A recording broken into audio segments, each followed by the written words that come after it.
2019년 현재 전 세계에서 가장 돈이 많은 사람은 아마존의 CEO 제프 베조스입니다. 얼마 전 그가 곧 이혼을 할 거라는 사실이 알려졌는데 위자료가 무려 76조나 될 거라고 하죠. 베조스의 아내가 이 위자료를 받는다면 단숨에 세계에서 가장 돈이 많은 여성이 된다고 하니 정말 어마어마합니다.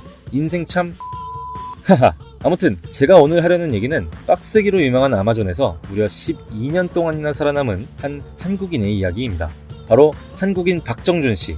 그가 얼마 전 자신의 아마존 생활을 바탕으로 책을 냈는데 성공하는 방법만 늘어놓는 다른 책들과는 달리 직장인으로서의 정말 솔직한 고충과 성장이 담겨 있었습니다. 창업을 하려는 사람들에게 주목을 받은 책이지만 저는 이 책을 창업과 전혀 상관이 없는 취준생이나 직장인들에게 더욱 추천하고 싶더라고요. 그래서 오늘은 제가 직접 직장인 박정준 씨의 입장이 되어 책을 재구성해봤습니다.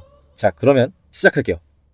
아마존에서 가장 오래 살아남은 한국인이라고 하면 뭔가 대단할 것 같지만 사실 나는 정말 고통스러운 날들을 보냈다. 워낙 똑똑한 사람들이 많다 보니 작은 실수에도 스스로 위축이 됐고 동양인이라고 무시당하는 건 아닐까 눈치 보기 바빴다. 바보가 되고 싶지 않아 무던히 신경 쓰며 살았고 그게 오히려 긴장으로 이어져 얼굴이 새빨개지기도 했다. 그런 나를 위로해줬던 건 웃기게도 무한도전이었다. 똑똑한 척하지 않지만 순수하게 도전해 나가는 사람들의 이야기. 그러다 문득 이런 생각을 하게 됐다. 사람들이 좋아하는 건 재수없는 천재가 아니라 순수한 바보일 수도 있겠구나. 그래서 그때부터는 저들보다 똑똑하겠다는 집착을 버리고 그냥 바보가 되기로 했다. 모르는 게 있으면 알 때까지 물어보고 또 물어봤다. 그래서 신기하게도 그들은 내가 질문을 하면 항상 이렇게 받아줬다. 그거 정말 좋은 질문이네요. 당신 덕분에 사실은 자기도 모르고 있었지만 질문하지 못했던 누군가도 배웠을 거예요. 라고. 그때 처음으로 아마존에는 질문하는 사람들을 일부러 추켜 세우는 문화가 있다는 사실을 알게 됐다. 질문하는 사람이 자신 스스로 바보 같다고 느끼면 그때 진짜 그 사람은 바보가 되기 때문이다. 정말 단순하지만 이게 내가 아마존에서 배운 가장 중요한 사실 중 하나였다. 하지만 솔직히 이것만으로는 회사 생활이 갑자기 즐거워지는 건 아니었다.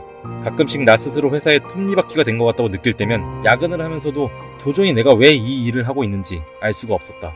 그러면서도 마치 습관처럼 그 반복된 삶에서 벗어날 수가 없었다. 그러다 어느 날 아마존을 만든 제프 베조스의 이야기를 듣게 됐다. 그도 처음에는 한 회사를 다니는 직장인이었다. 그러던 중 미친듯이 성장하던 당시의 인터넷을 보게 되었고 퇴사를 한 후 창업을 하는 것을 진지하게 고민하게 된다. 그가 존경했던 상사는 그를 말렸지만 베조스는 이렇게 생각했다고 한다. 세월이 지나 만약 내가 여든이 되었을 때 조용한 방에서 나의 과거를 돌아본다면 나는 무엇을 후회할까? 도전하고 싶은 마음이 강하게 들 때 꾹 참고 안전한 직장을 계속 다닌 것을 후회할까? 아니면 젊은 나이에 사표를 쓰고 가슴 뛰는 도전을 했던 것을 후회할까? 아무리 생각해봐도 그는 젊은 나이에 도전해보지 못한 걸 더 후회할 것 같았다고 한다. 그래서 그는 실제로 회사를 때려치고 지금의 아마존을 만들었다. 이런 사고방식을 그는 후회 최소화 프레임이라고 표현했다. 그래서 나도 생각해봤다. 만약 내가 여든이 되었을 때 나는 지금의 아마존 생활을 어떻게 바라볼까? 그러자 아마존에서의 생활이 벗어날 수 없는 삶 그 자체가 아니라 하나의 작은 단계에 불과한 것처럼 보였다. 내가 앞으로 창업을 하게 될지 이직을 하게 될지 알 수는 없지만 인생에 여러 단계가 있다면 지금의 아마존 생활은 성장할 수 있는 기회인 것만은 확실했다. 그래서 그때부터는 이렇게 생각했다. 절대 버티지 말자. 내가 원한다면 언제든 난 이 회사를 떠날 것이다. 그때의 내가 더 잘되기 위해 나는 지금의 아마존을 이용해 마음껏 배우고 있는 중이다. 그렇게 성과와 경쟁에 대한 집착을 버리고 동료에게서도 상사에게서도 시스템에서도 배운다는 생각으로 모든 일을 바라봤다. 그때부터 비로소 나의 회사 생활이 조금씩 나아지기 시작했고 드디어 얼마 전 내가 하고 싶던 일을 위해 회사를 나오게 됐다. 아마존에서 너무나 많은 것을 배워서 이제는 조금도 두렵지 않은 상태로. 마지막으로 내가 아마존을 다니며 배운 가장 큰 자산이 하나 있다. 웃기게도 그건 자기다움이다.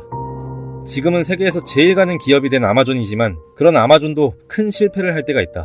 재미있게도 그럴 땐 대부분 아마존이 남을 따라하려고 했을 때였다. 더 잘하는 경쟁사들이 이렇게 한다더라. 요즘 시장 트렌드는 이렇다더라. 하는 식으로 시작한 프로젝트는 망할 확률이 정말 높았다. 그래서 나는 아마존의 이야기로 책을 썼지만 아마존을 따라하라고 말하고 싶지 않다. 오히려 더 나답게 혹은 바보가 돼도 좋다는 생각으로 때론 여든이 되어 지금의 젊은 나를 바라보듯이 자기만의 삶을 살아갔으면 좋겠다. 모두가 처음에는 망할 거라고 했던 아마존이 지금은 전 세계를 집어삼키는 거인이 된 것처럼 당신의 미래는 정말 아무도 모를 테니까. 지금까지 의당이었습니다. 영상은 도리가 만들었고요. 나를 바꾸는 세상의 모든 이야기를 전달하고 있으니까 구독 꾹 누르고 기대해주세요.